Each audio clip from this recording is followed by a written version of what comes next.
Hey guys, in today's video, I'm going to be working on this figure's hand. In the last video, I worked on the figure's portrait. I'm going to link that down below. Feel free to check that out. So since I know that hands can be, very challenging, I wanted to show my process of painting a hand. And as you can see, I'm starting with this outline. I already have the drawing. So I'm just reinforcing that outline, the drawing, so I don't lose any information as I go along. Values and color can be distracting a lot of times, so really reinforcing the outline helps me stay on track, even if I lose some of those edges later on.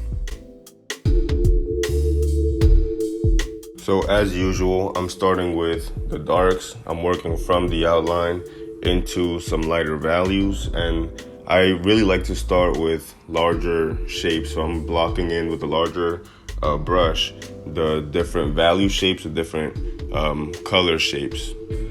The way I usually work is by basically doing this. I block things in, and as I'm getting to a more finished state, as I'm covering what I'm painting, then I start focusing on details. But there's a lot of different ways to approach painting, and you can start from the get-go painting details, but that's really not my way of working. I like to make sure that the values are correct, that everything is working in sync, and then I focus on getting certain details to come out.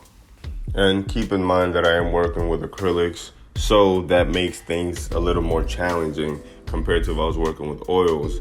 I am having to paint and repaint certain areas because paint does get darker as time goes on. Since acrylic paint dries so quickly, it usually shifts a value down, a value darker. So it's important for me to keep that in mind while I'm working. And as you can see, now I'm working with a smaller brush, creating some details, refining some edges, bringing a few highlights out, and really pushing some darks back and removing a few of those outlines because, the outline was just for guidance purposes. Some areas they should stay, and some areas they should go away entirely.